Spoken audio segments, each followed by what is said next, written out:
사랑하는 여러분, 오늘 이 자리에 함께 해주셔서 감사합니다.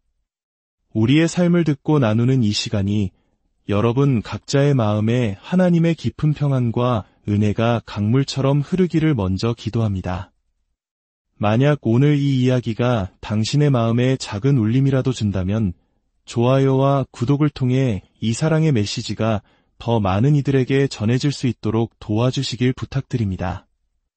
당신의 그 작은 손길이 누군가에게는 절실한 위로와 희망이 될 수 있음을 믿습니다. 당신의 나누는 그 마음에 하나님의 축복이 가득하기를 소망합니다. 우리의 인생에는 때로 모든 것을 바꾸어 놓는 결정적인 순간이 찾아옵니다. 제게는 16살의 나이가 바로 그러했습니다. 저는 그해 살아계신 예수님을 인격적으로 만났습니다. 그 만남은 너무나도 강렬해서 제 삶의 방향을 완전히 바꾸어 놓았습니다. 그곳은 미국 원주민인 나바호족 보호구역이었습니다. 한 나바호족 출신 목사님의 설교를 통해 저는 주님을 영접하게 되었습니다. 그 집회에서 백인은 저 혼자뿐이었습니다. 목사님은 자신이 과거에 얼마나 백인들을 증오했었는지 그리고 인디언 파워 운동에 대해 열정적으로 이야기했습니다. 하지만 그런 그의 마음에 하나님께서 찾아오셨고 그의 심장에 미움 대신 뜨거운 사랑을 부어주셨다고 간증했습니다. 그 메시지는 제 영혼을 뒤흔들었고 저는 그 자리에서 앞으로 달려나갔습니다. 그날 유일하게 결신한 사람이 바로 저였습니다. 예수님의 그 놀라운 사랑은 제 삶을 송두리째 바꾸어 놓았습니다. 그리고 바로 다음 날 저는 오순절 성결교회 사람들을 만나게 되었습니다.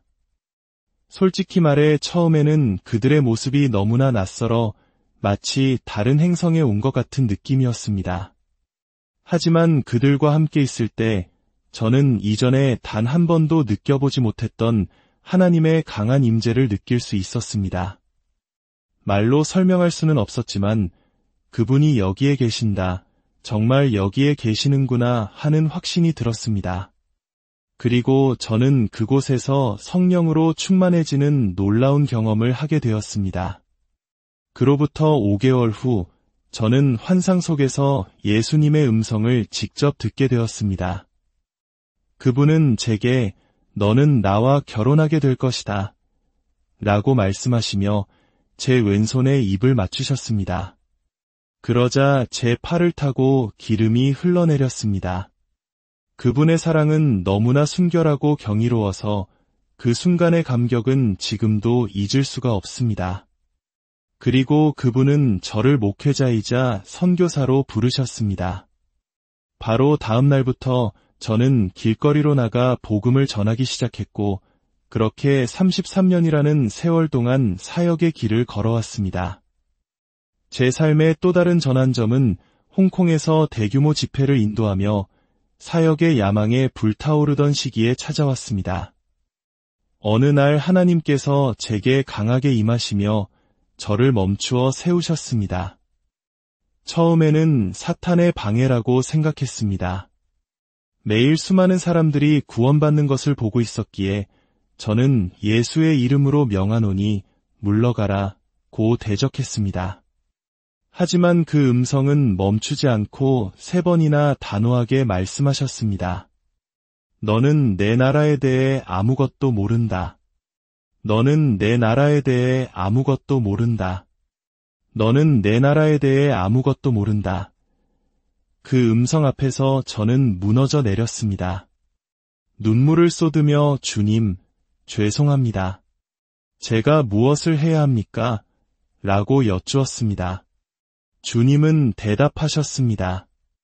나는 내가 세상에서 가장 가난한 자들과 함께 살기를 원한다. 그때부터 저의 진짜 여정이 시작되었습니다. 저는 이 세상에서 가장 절망적이고 상처받은 사람들을 찾아 나섰습니다. 가난한 자들과 함께 살고 상처 입은 자들과 함께 살아가는 삶. 그들은 대부분 극심한 고통 속에서 하루하루를 살아갑니다. 살기 위해 자신의 몸을 팔아야 하고 집도 없이 빈민가에 살며 세상적인 그 어떤 희망도 찾을 수 없는 이들입니다. 심지어 대부분은 하나님이 자신들을 사랑한다는 사실조차 알지 못한 채 쓰레기처럼 버려진 삶을 살고 있습니다. 저는 길거리에서 죽어가던 아이들을 직접 제 손으로 거둔 경험이 있습니다. 말 그대로 아무도 원하지 않아 내던져진 아이들이었습니다. 모잠비크에서 만난 에르네스토라는 아이가 생각납니다. 그곳의 거리 아이들은 추위를 피하기 위해 서로 뒤엉켜 잠을 자곤 했습니다. 경찰들은 밤마다 잠든 아이들 더미 속에서 에르네스토를 끄집어내 성적으로 유린한 뒤 다시 그 더미 속으로 던져버리곤 했습니다. 아이의 마음은 분노와 증오로 가득 차 있었고 악한 영에 사로잡혀 있었습니다. 누구도 자신을 만지는 것을 허락하지 않았고 온몸으로 세상을 향한 분노를 표출했습니다. 우리는 수년에 걸쳐 그 아이에게 사랑을 쏟아부었습니다. 아이는 예수님을 만나고도 마음속 깊이 자리한 분노와 상처 때문에 계속해서 넘어지기를 반복했습니다. 그러던 어느 날 아이가 술에 취해 훔친 차를 부수다 경찰에 체포되었습니다. 제가 잠시 자리를 비운 사이 현지 친구들이 돈을 모아 아이를 빼내 주었습니다. 제가 돌아와 아이에게 말했습니다. 애아, 우리는 너를 정말 사랑한단다. 내가 진 빚은 우리가 다 갚아줄게. 우리가 너를 돌봐줄 거야. 그 순간 아이는 갑자기 목 놓아 울기 시작했습니다. 그리고 이렇게 외쳤습니다. 이건 진짜예요. 이건 진짜 사랑이에요. 이제 알았어요. 나는 아버지의 아들이에요. 나는 하나님의 아들이에요. 그 순간 하나님 아버지의 마음, 즉 양자의 영이 아이에게 강하게 임했습니다. 수년간 아이를 짓누르던 모든 분노와 증오, 원망이 눈 녹듯 사라졌습니다. 성령께서 아이의 굳은 마음을 부드럽게 녹여주신 것입니다. 그 아이가 온전히 자유를 얻기까지 무려 7년이라는 시간이 걸렸습니다. 이제 그 아이는 사랑으로 가득 찬 청년이 되었습니다. 이것이 바로 성령의 능력입니다. 하나님의 임재는 우리가 실제로 느낄 수 있는 실체적인 것입니다. 손으로, 마음으로, 우리의 온몸과 존재로 그분의 만져주심을 느낄 수 있습니다. 에르네스토는 우리를 통해 그 사랑을 느꼈고 마침내 자신에게 임하시는 성령의 임재를 직접 체험했습니다. 바로 그 경험이 아이를 완전히 무너뜨리고 새롭게 태어나게 한 것입니다. 반복되던 실패의 고리는 끊어졌고 아이는 하나님의 사랑과 성령으로 충만해져 그날 이후로 다시는 넘어지지 않았습니다. 우리에게는 우리를 온전히 자유롭게 하실 성령님이 반드시 필요합니다. 성경 에베소서에는 양자의 영에 대해 기록되어 있습니다. 비록 육신의 부모가 있더라도 세상에는 고아처럼 살아가는 사람들이 너무나 많습니다. 우리는 지금까지 10,000명이 넘는 아이들을 돌보며 이 고아의 영, 즉 상처 입은 영혼에 대해 조금이나마 경험하게 되었습니다. 안젤리카라는 작은 소녀가 기억납니다.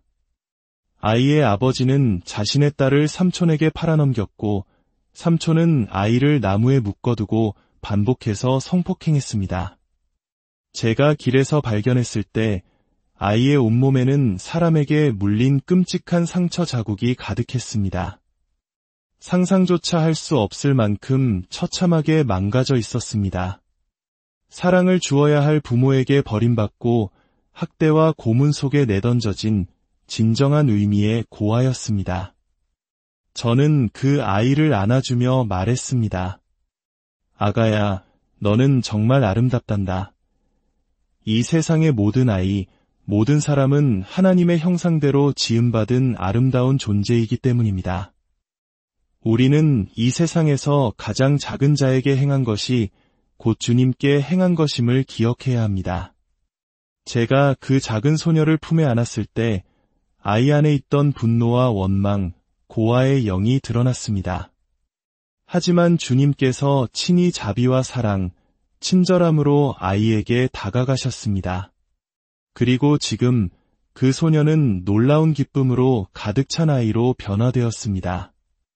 아이는 양자의 영을 받았고 아빠 되시는 하나님은 자신을 결코 팔거나 버리지 않으신다는 것을 깨닫게 된 것입니다. 저는 하나님께 물었습니다. 하나님, 왜 이런 끔찍한 일들이 일어나는 것을 그냥 두십니까? 주님은 대답하셨습니다. 교회는 나의 몸이다. 교회는 나의 손과 발, 나의 심장과 눈이 되어야 한다. 만약 교회가 영적으로 눈이 멀어 고아와 소외된 자, 상처 입은 자들과 성매매로 팔려가는 영혼들의 고통을 보지 못한다면 그것은 마치 내 팔이 묶여 아무것도 느끼지 못하는 것과 같다. 하나님은 그리스도의 몸된 교회가 이 땅에서 예수님의 손이 되기를 원하십니다. 우리 모두는 그분의 손길이 되어 그와 같은 끔찍하고 고통스러운 삶으로부터 모든 아이들을 구해내도록 부름받았습니다. 죽어가는 세상 속에서 그리스도의 사랑 그 자체가 되어 그들을 아버지의 집으로 인도하는 것이 바로 우리의 사명입니다. 이제 우리는 수백, 수천 명의 동역자들과 함께 30개가 넘는 국가에서 사역하고 있습니다. 우리는 모든 마을과 도시, 모든 곳을 찾아갑니다. 집 없는 이들을 방문하고 상처 입은 이들을 찾아가며 죽어가는 이들의 친구가 되어줍니다. 우리는 그저 말로만 복음을 전하는 것이 아니라 진정한 친구가 되어줍니다. 어느 날 제가 거리에서 가난한 친구들과 함께 있을 때였습니다. 한 소년이 제게 달려왔는데 차를 훔치다 경찰이 쏜 총에 팔을 스친 상태였습니다. 착한 아이는 아니었죠. 그 아이가 저를 엄마라고 불렀습니다. 저는 그 아이를 끌어안고 사랑으로 위로해 주었습니다. 그때 제 옆에서 한 소녀가 그 모습을 가만히 지켜보고 있었습니다.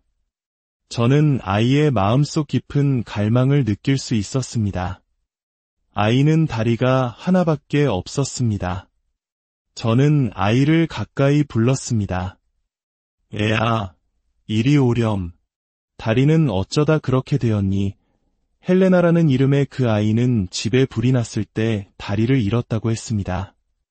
아이의 할머니는 오빠들에게 헬레나를 죽이라고 시켰고 오빠들은 아이를 들판으로 끌고 가 돌을 던졌습니다. 아이는 죽은 줄로만 알았지만 기적적으로 살아나 병원으로 옮겨졌습니다. 하지만 퇴원 후에는 갈 곳이 없었습니다. 11살 남짓의 그 작은 소녀는 콜라 한 병을 얻기 위해 자신의 몸을 파는 외다리 소녀가 되어 거리를 헤매고 있었습니다.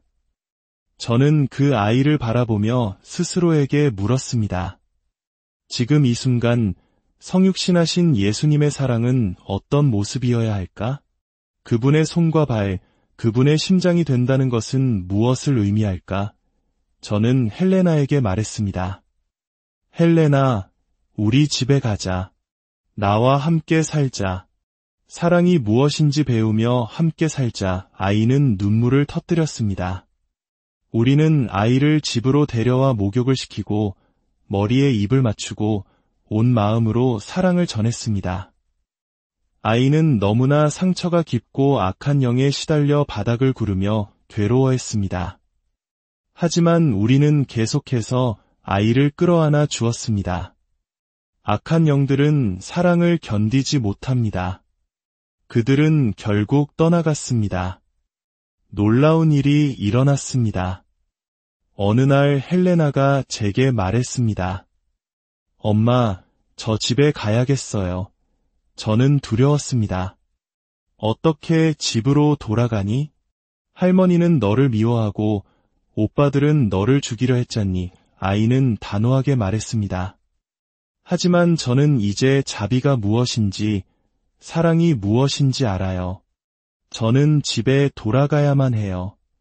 제가 만난 이 예수님에 대해 그들에게 알려줘야 해요. 아이는 집으로 돌아갔고 오빠 중 한 명은 예수님을 영접했습니다. 할머니는 돌아가셨고 다른 오빠도 결국 주님께로 돌아왔습니다. 그리고 제 인생의 가장 큰 기쁨 중 하나는 바로 그 아이들이 하나님의 생명과 용서로 가득 차 결혼하는 모습을 보는 것입니다. 헬레나는 제게 그 누구보다도 진정한 자비가 무엇인지 가르쳐 주었습니다. 콜라 한 병 값에 팔리던 그 모든 상처와 학대의 시간에도 불구하고 하나님의 사랑이 아이의 마음을 녹여 모든 것을 용서하고 사랑하게 한 것입니다. 한 친구가 석고로 아이의 의족을 만들어 주었습니다. 헬레나가 낡은 웨딩드레스를 입고 자신의 신랑에게로 걸어가던 날, 제 마음에는 그 어떤 것과도 비교할 수 없는 기쁨이 밀려왔습니다. 하나님, 당신은 진정한 구원자이십니다. 당신은 모든 것을 회복시키시는 분입니다. 하나님은 이 땅의 모든 상처 입은 영혼을 회복시키기 원하십니다. 저희 사역의 핵심은 이것입니다. 한 사람을 위해 멈추어 서는 것, 그것이 수백, 수천 명의 우리 마음에 새겨진 사명입니다. 우리는 매일 하나님께서 우리 앞에 보내주시는 단 한 사람을 위해 멈춥니다. 이것은 거대하고 대단한 사역에 관한 이야기가 아닙니다. 그리스도를 따른다고 고백하는 모든 사람이 멈추어서 보고, 느끼고, 사랑하며 상처 입은 한 영혼을 아버지의 집으로 인도하는 것에 관한 이야기입니다. 우리는 모두 예수님처럼 사랑하도록 부름받았습니다. 상처 입은 영혼들을 회복시키는 과정은 오랜 시간이 걸립니다. 우리는 그들과 함께 대화하고 또 대화하며 성령께서 그들의 삶에 폭풍처럼 임하시기를 간구합니다. 아무리 많은 대화를 나누어도 양자의 영이 무엇인지 깨닫지 못하면 우리는 다시 고아의 삶으로 돌아가기 쉽습니다. 아무도 나를 사랑하지 않으니 나를 팔아야 하고 아무도 나를 신경 쓰지 않으니 다른 곳에서 아버지의 사랑을 찾아 헤매는 산말입니다. 하지만 성령께서 그들의 마음을 만지시고 하나님 아버지가 그들을 얼마나 사랑하시는지, 그들이 얼마나 존귀한 하나님의 형상으로 창조되었는지 깨닫게 될 때 놀라운 변화가 일어납니다. 나는 하나님의 아들이구나. 나는 하나님의 딸이구나. 나는 더 이상 나 자신을 팔 필요가 없어. 하나님이 주신 이 아름다운 몸을 더럽힐 필요가 없어. 하나님은 나를 사랑하시고 나를 보며 미소 지으시니까 이 사실을 깨닫는 순간 그들은 과거의 삶을 버리고 아버지의 미소를 바라보며 새로운 삶을 시작하게 됩니다. 사랑하는 여러분, 상처 입은 사람들은 인도나 아프리카, 태국이나 뉴욕 같은 먼 곳에만 있는 것이 아닙니다. 모든 도시, 모든 마을, 우리가 사는 바로 이곳에도 상처 입고 고통받는 사람들이 있습니다. 죄에 중독되고 끔찍한 습관에 묶여있는 이유는 아무도 그들에게 아버지의 집이 그들을 환영한다는 사실을 알려주지 않았기 때문입니다. 우리 모두의 눈이 열리기를 기도해야 합니다. 선한 사마리아인의 비유를 기억하십시오. 제사장과 레위인은 길가에 쓰러져 죽어가는 사람을 보고도 그냥 지나쳤습니다. 어쩌면 그들은 자신이 더러워질까 두려워했을지도 모릅니다. 하지만 예수님께서 가까이 하셨던 당시에는 천대받던 사마리아 사람은 멈추어 섰습니다.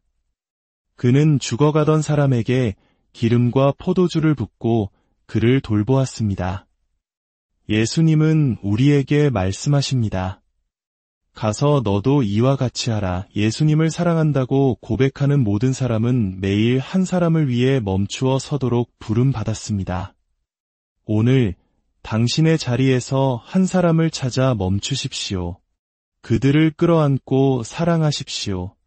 하나님은 바로 당신을 사용하기 원하십니다. 당신 앞에 있는 바로 그 한 사람을 사랑하는 것, 그것이 가장 중요한 시작입니다. 주 예수 그리스도의 은혜와 하나님의 사랑과 성령의 교통하심이 이 땅에서 그분의 손과 발이 되어 살아가기를 소망하는 여러분 모두와 함께 하시기